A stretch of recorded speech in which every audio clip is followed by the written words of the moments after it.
नमस्कार मंडळी, मराठी भूतांच्या गोष्टी या युट्यूब चॅनलवर आपलं स्वागत. आजच्या आपल्या कथेचा विषय आहे तो भयान रूम.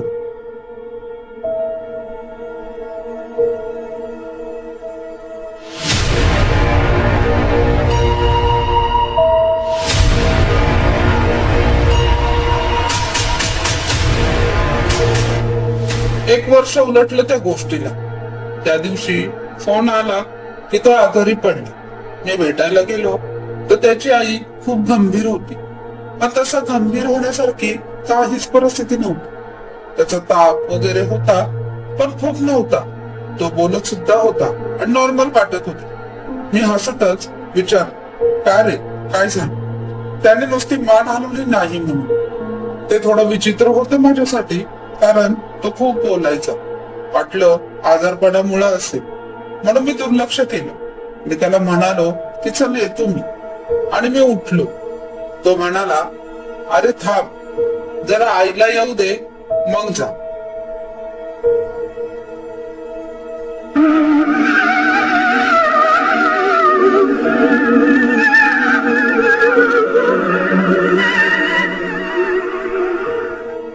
हे खूप अनपेक्षित होत, कारण मी उठताना पाहून तो थोडा घाबरलेला वाटत होता. मी काही विचारणार इतक्यात काका आले. त्यांनी चहा आणला होता. तो घेऊन मी मित्रांचा निरोप घेतला, तेथून निघालो. खूप प्रश्न होते त्याला विचारायचे, पण तो टाइम ठीक नव्हता. 2 दिवस झाले तो काही घराबाहेर आला नाही. त्याच्या घरी विचारलं तर त्याचे वडील म्हणाले की तो, त्याची आई, त्याची काका हे त्याच्या मामाकडे गेले आहेत. नंतर जवळपास 1 आठवड्याने तो भेटला. आता तो आधीसारखा वागत होता. आम्ही तेव्हा गणपती मंदिरात बसलो होतो. आमची रोजचीच जागा होती ती.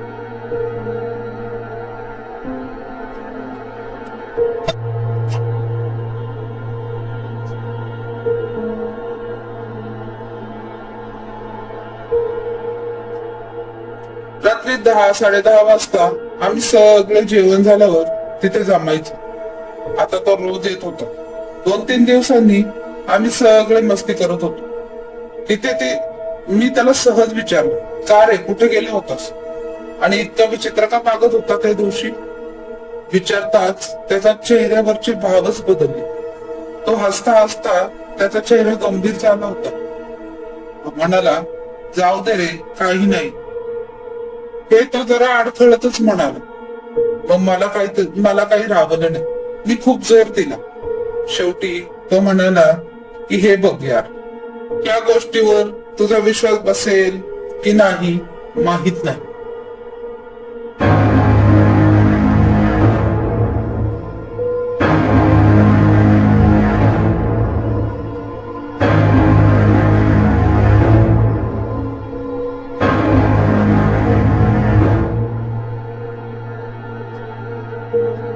तुला आठवतंय का, रविवारी पाथर्डीला जाणार होतो. आम्ही मायंबा फॉल पाहायला तू नाही आला तेव्हा मी आणि बाकीचे मित्र, माझे 3 मित्र 2 बाईकवर गेले. खूप उशीर झाला होता. दुपारचे 2:30 वाजले होते निघायला, कारण सकाळी खूप पाऊस पडत होता. मग आम्ही निघालो. त्याच्या 3 मित्रांपैकी 2 भिंगारला राहतात. एक गावात म्हणजे नगरमध्ये. नगर ते भिंगार 10 ते 15 मिनिटाचा रोड. हे दोघे त्या दोघांना भेटले. माझ्या मित्राचे नाव राहुल, त्याच्या गावातल्या मित्राचे नाव सौरभ, आणि बाकी दोघांचे स्वप्नील आणि आशिष.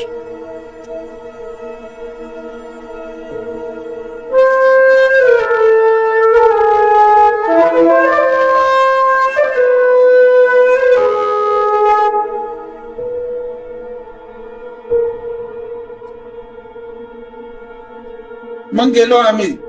जवळपास 1.5 ते 2 तास लागले तिथे जायला, कारण आम्ही रस्त्याने खूप मस्ती करत जात होतो.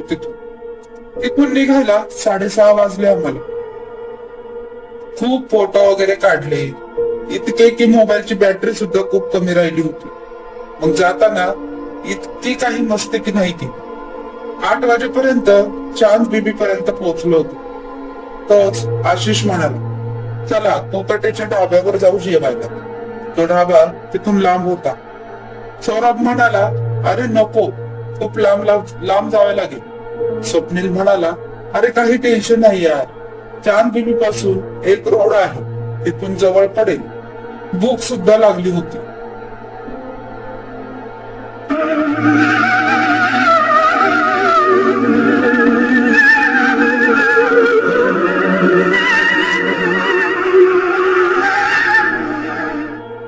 पाहता पाहता आम्ही इंजिनिअरिंग कॉलेज जवळ आलो. तिथून ढाब्यावर गेलो, जेवलो आणि मग शेवटी भिंगारला पोहोचलो. मित्र स्वप्नीलला त्याच्या घरी गेलो. मग आशिषला सोडायचं होतं. आम्ही ट्रिप्सी गेलो त्याच्या घरी. तिथे थोडा वेळ थांबलो. त्याचं घर भिंगार मध्ये खूप आत आहे. तिथून पुढे आर्मी एरिया सुरू होतो आणि वडील आली त्याची. थोडी विचारपूस केली, सावकाश जा वगैरे म्हणाले. पण मला आर्मी एरियाकडे जाताना पाहून म्हणाले, अरे थांब, तिकडे कुठे चालला? मी म्हणालो, काका अहो इथून रोड आहे ना नगर क्लब पासून सरळ नगर औरंगाबाद हायवे. ते म्हणाले, नको, तिथून नको जाऊ तू.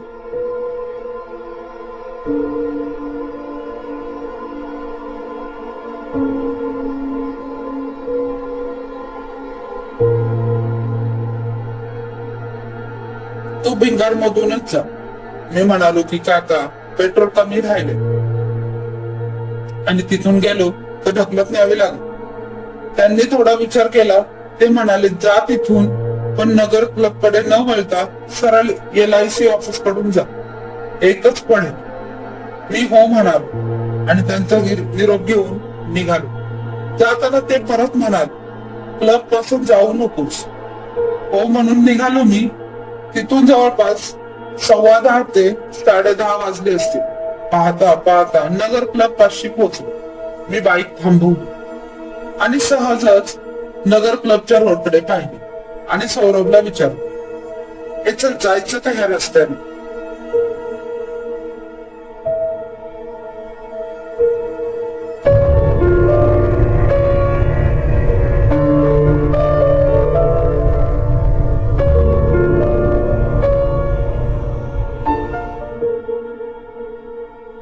चल पाहू तर खरं काय आहे इथे. तो म्हणाला, चल ठीक आहे जाऊयात. आपल्या प्रत्येकाच्या अंगात हा गुण नसतोच की जे नाही करायला सांगितलं ना ते आपण मुद्दाम करतो. तसाही राहुल काही भूत वगैरे मानणारा नव्हता.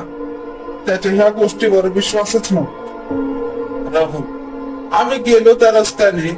थोडं पुढे गेल्यावर पाहतो तर पुढे दिवे नव्हते, पण दोन्ही बाजूला झाडे होती आणि तो रोड पूर्ण भोईकेट किल्ल्याच्या साईडला निघत होता. गाडी चालवत असतानाच अचानक खूप थंड वाटायला लागलं. पुढे एक टर्न होता, तिथून सरळ जायचं होतं.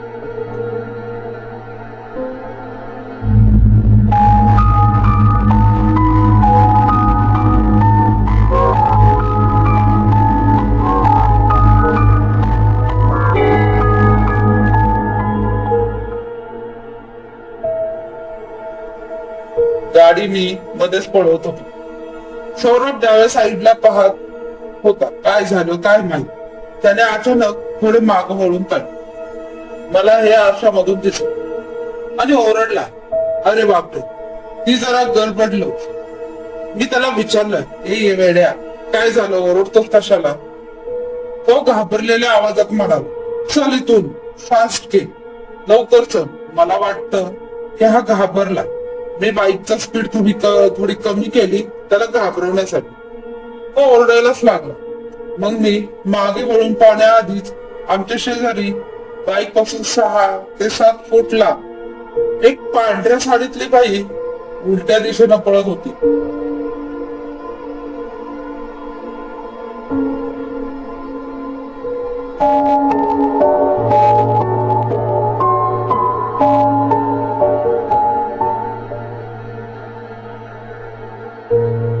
ती आमच्या सोबत उलटी पळत होती. स्पीड कितीही वाढवला तरी तिला काही फरक पडत नव्हता. त्या स्थितीत थांबणं तर अशक्यच नव्हतं. पण पुढे गेल्यावर एक रोडचा दिवा दिसत होता, पण तो खूप लांब होता. तोपर्यंत त्या भूताने आम्हाला काय केलं असतं कोणाच ठाऊक. सौरभचा तर आवाजच निघत नव्हता. तो डोळे विस्पारून त्या बाईकडेच पाहत होता. ती बाई आमच्याकडे पाहत नव्हती इतका वेळ, पण आमच्याकडून ती हळूहळू जवळ येत होती. ती आमच्यापासून जवळजवळ 3 फूट लांब असेल. तोच तिने आमच्याकडे पाहून हसली. मी घाबरलो आणि बाईकचं स्पीड कमी झालं.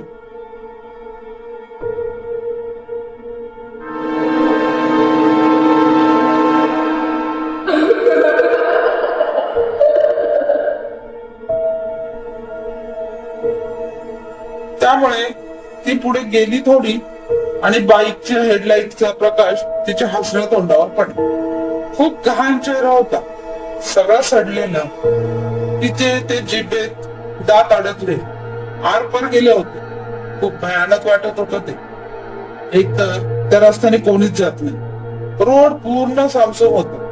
ही गाडी कशी बशी सावरली. स्पीड वाढवला आणि गाडीची हेडलाईट अचानक बंद झाली. काय करावं ते सुचत नव्हतं. आता ती समोरून अचानक गायब झाली होती. ते दिवे आता जवळ आलेले वाटत होते. तोच सौरभ जोरात ओरडला. ती बाई त्याला ओढत होती. खूप जोरात ओरडत होता तो.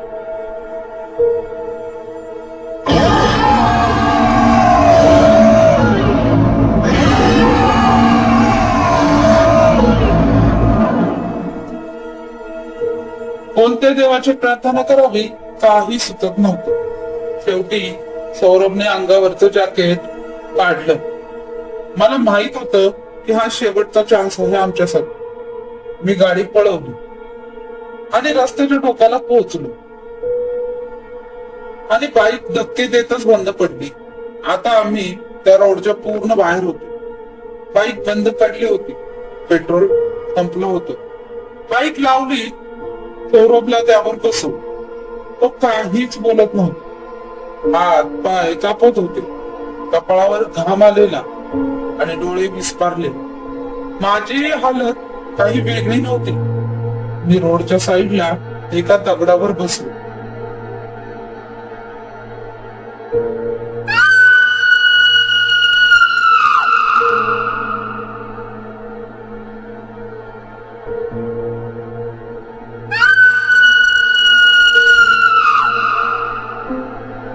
हृदय खूप जोरात धडकत होत आणि मला रडू येत होत. सौरभ तर मधूनच हसायचा आणि मधूनच हुंदके देत होता. तो सौरभ उठला आणि त्या बाहेर रस्त्याच्या दिशेला चालू लागला. मी पळतच त्याच्या मागे गेले. म्हणालो, वेडे कुठे चाललास मूर्खा, मरायचे का तुला?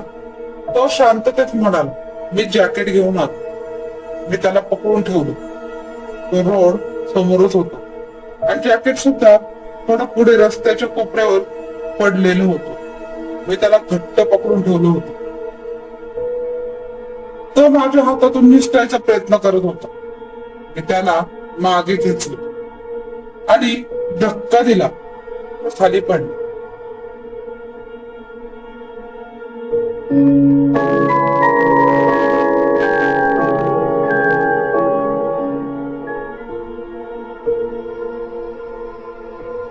तो परत रडू लागला. मी आश्चर्याने त्याच्याकडे पाहत होतो. तोच त्याचं रडणं बंद झालं. आता तो त्या रस्त्यावरच्या एका झाडाकडे टक लावून पाहत होता. मी पाहिलं तर तीच बाई त्या झाडावर बसली होती. तसं ते झाड मेलेलंच होतं, म्हणजे फक्त फळ राहिलं होतं आणि त्या झाडावर ती होती सौरभ उठला. त्याची नजर परत त्या जॅकेटवर गेली. मी क्षणाचा विचार न करता ती बाई तिथे का थांबली, म्हणजे इथे येऊ शकत नाही. मी सौरभला परत पकडलं. तर ह्यावेळी काहीच बोलत नव्हतं. त्याच्या शर्टच्या मागच्या साईडला नखाने ओरबडल्याचे पुन्हा होते. त्याला पूर्ण शक्ती लावून मागे खेचलं. तेव्हा एक माणूस सायकलवर येताना दिसला. तो भयान रोड नगर ते भिंगार रोडला जाऊन मिळतो. तिथे एक चौक आहे. काका म्हणून त्याला हाक मारली. तो माणूस जवळ आला आणि म्हणाला, काय रे पोरांनो, एवढ्या रात्री इकडे कशाला फिरतो? मी त्याला म्हणालो, काका त्याला पकडा, हा सारखा तो क्लबच्या रोडवर जायचा प्रयत्न करतो. त्यावर त्या माणसाचे एकच रिएक्शन होते, अरे बापरे. मग त्यांनी व मी मिळून सौरभला पकडलं. त्याला खेचतच गाडीपाशी आणलं. त्यांनी सौरभचा शर्ट काढून फेकला. मला म्हणाले, गाडी घे. मी गाडीला धक्का देत मागे चालू लागलो.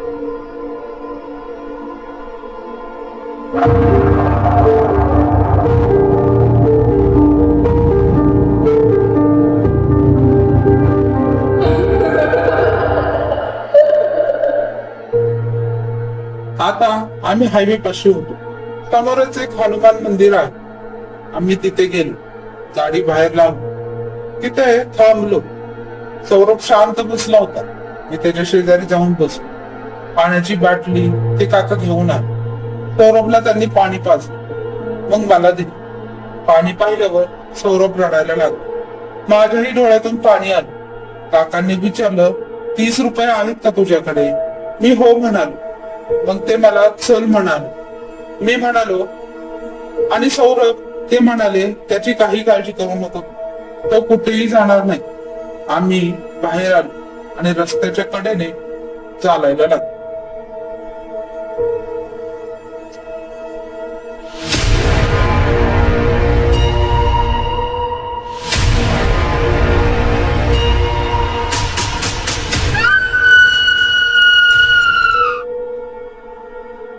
ते म्हणाले, कुठे राहतात तुम्ही?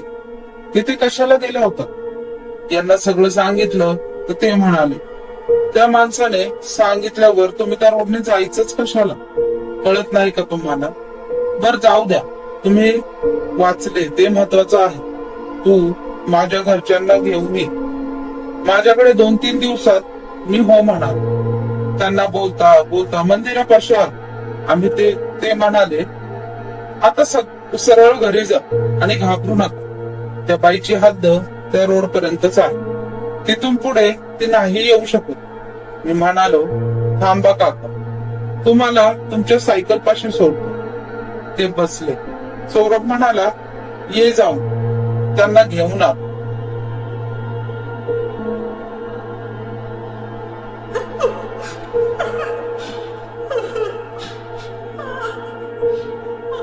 त्यांना घेऊन गेलो सायकल पाशी. तो शर्ट होता पडलेला. त्यांनी तो तिथेच एका मोठ्या दगडाखाली ठेवला आणि मला जा म्हणले. मी तिथून निघालो. सौरभला घेतलं. तेथून त्यांच्या घरी सोडून मी घरी आलो. मला रात्रभर झोप नाही आली. सौरभ 2 दिवस कोणासोबतच बोलला नाही आणि दुसऱ्या दिवशी मला येऊन भेटला. इतकं बोलून तो थांब. मग मी विचारलं, आणि त्या माणसाकडे गेला होतात का? तो म्हणाला, हो गेलो होतो, आई आणि पप्पांसोबत. मग तिथे त्यांच्या ओळखीचे एक साधू आले. मग सौरभ आणि त्याचे वडील आले. आम्ही सगळे त्या ठिकाणी गेलो.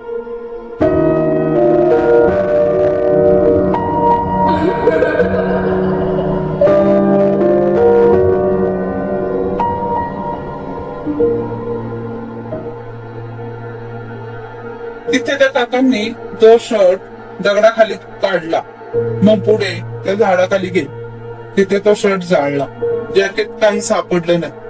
पण सौरभच्या हाताने त्या झाडाला दोरा बांधला. तिथे पूजा केली. पूजेला मी आणि सौरभ दोघेच बसलो होतो. पूजा झाली. साधूंनी आमच्या कानात फुंकले. मग घरी आलो. आता सौरभ पूर्ण नॉर्मल झाला आहे. दुसऱ्या दिवशी आम्ही त्याच्या बाईकवरून हेडलाईट दुरुस्त करायला जात होतो. बाईक त्या दिवसानंतर पहिल्यांदाच काढली. तर तेव्हा एका माणसाने इशारा केला, हेडलाईट चालू आहे.